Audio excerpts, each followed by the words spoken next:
We're getting all sacrilegious in here. Let's talk about Heretic.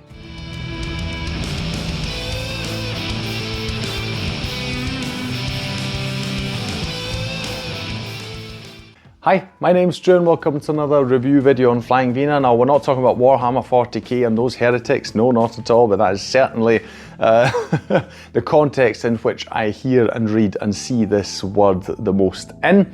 No, we're talking about the film Heretic, which came out quite a while ago, but it's been on my radar for a long time, and I'm so happy that I finally got around to seeing it. I bought the Blu-ray, I was like, yes, I saw this pop up, and I was like, yes. It wasn't even discounted, but I'm like, no, I really want to see this film.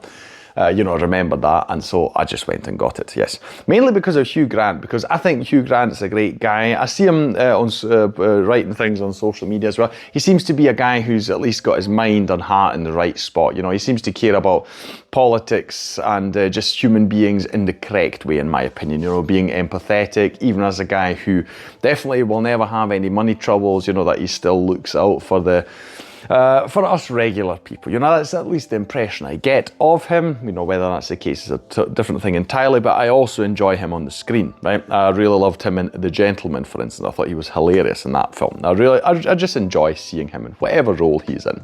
So yes, seeing him in a horror film of all things and being clearly painted as the villain in the horror film, I was like, okay, yes, this is something I definitely want to see.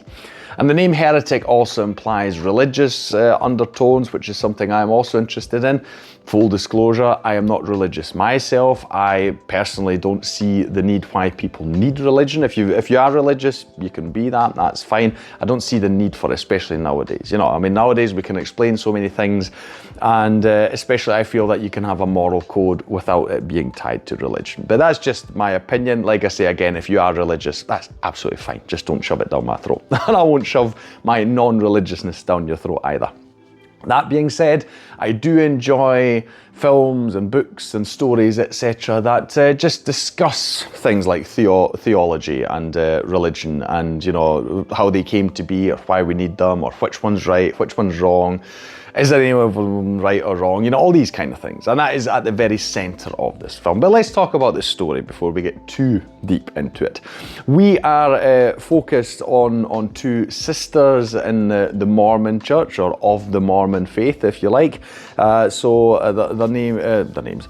They are played by Sophie Thatcher and Chloe East. These two sisters, they're all excited because they're going out into the world and want to talk to people about Jesus and the Mormon faith and try and get people to, be active or convert to their faith, whatever, these kind of things, right? So on this rather unfortunate evening where you've got a bit of a snowstorm going on and stuff, they stumble upon Hugh Grant's house. The guy played by Hugh Grant, you know.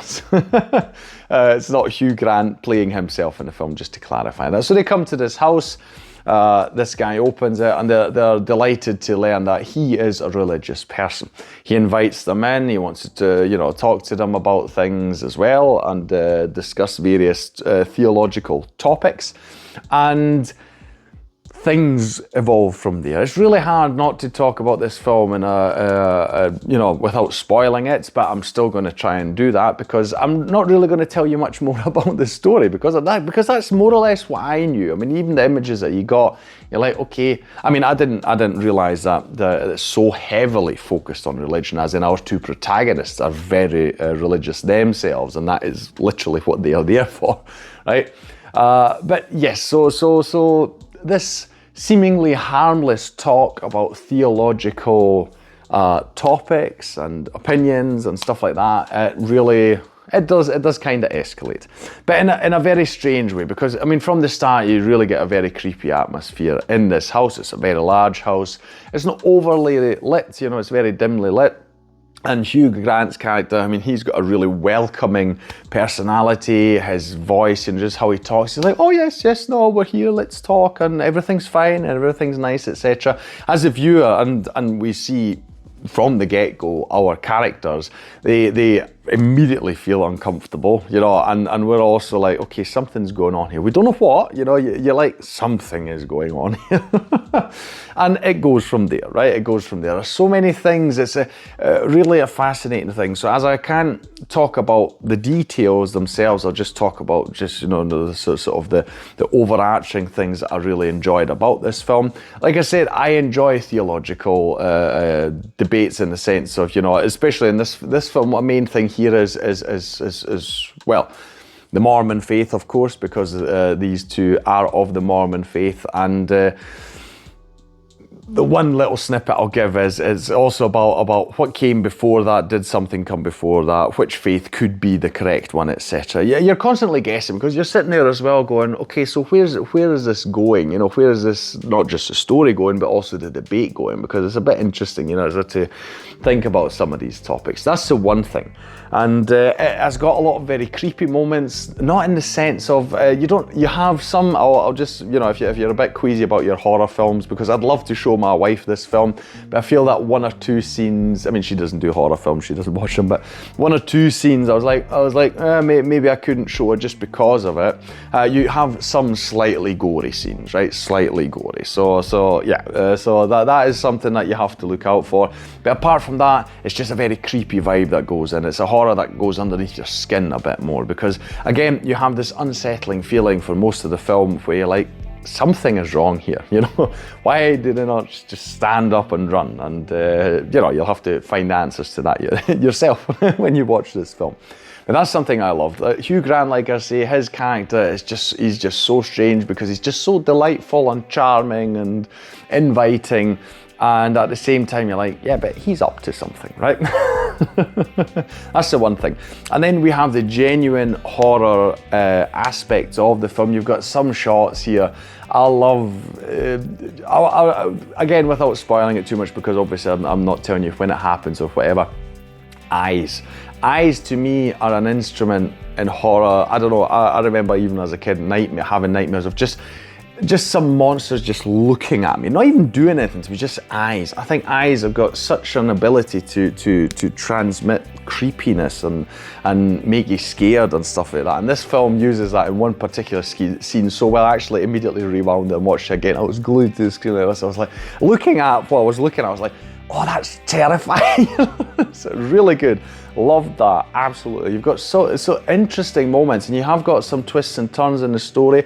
I definitely didn't see it going the way it was going, so it did surprise me, and it definitely kept me glued to my seat. I was like, okay, right, so what's going to happen next here? Because it really pulls you in, I feel. And I feel that the writers and directors are two of them, and they wrote and directed the film. Their names are Scott Beck and Brian Woods, and I think they did a great job here, because they also explain, I just saw in the extras, they've got a brief interview with them, and they say that these are topics that have always interested them, you know, showing these theological sort of debates and working that into a story and stuff. And I think they really succeeded, because like I say, it really pulls you in. Even just on that level, it really pulls you in. And it's interesting, and then you've got the horror vibes and the creepiness and the mystery as well. And just that one thing in our brain that's like, you know, my instincts are telling me I'm in the wrong place here, I should go, but you're like, but I want to know the answer. You know? You know, basically every horror protagonist ever, more or less, you know. But yes, overall, I just think it works so well. It looks amazing. There's so many shots. I really enjoyed the film, even visually. I enjoyed it a lot. I didn't expect that. I thought it was really cool. The big contrast of Hugh Grant in his weird, colourful sort of jumper and all sort of half sinister things going on. It's very interesting. But the shots themselves, like I say, really were nice to look at as well. So there's a lot going for it. And I will praise the acting ability, not just of Hugh Grant, but our two protagonists as well. So Sophie Thatcher and Chloe East, they've got moments in this film, several moments, you know, that they're all excellent. It wouldn't work without them. Especially as you can see these two innocent young women, you know, who just want to talk about one thing that they're really passionate about, and you see as the terror, you know, really seeps into to their skin and everything, and you can just see visual. There's so many things that they do to really convey this terror to the audience. It's really amazing. I was sitting there obviously I'm not an actor, but I was trying to sort of twitch with certain parts of my face as well, just trying to sort of, you can't do it, you know. I was like, how do they do that? That was really impressive stuff that I've seen in this film. So all three of them, you know, the film wouldn't work without them. Yeah, so it's a high recommendation from me. Very unusual film, but like I say, especially if you've got this sort of theological interest yourself, it will definitely elevate the film for you. I thought it was really fascinating. Yeah, really curious. These are two new writers and directors. I'm definitely going to keep them on my radar and see what they do next, because yeah, I really liked what I saw here. That will be all from me today. If you enjoyed this video, please like, share and subscribe. It is the best way to support this channel. Leave a comment down below about anything you want to say about Heretic or Warhammer Heretics, whatever. You know, if you've seen the film, what did you think about it? Are there other films that involve religious discussions, dissections, etc. that you feel are interesting? Put them down in the comments as well.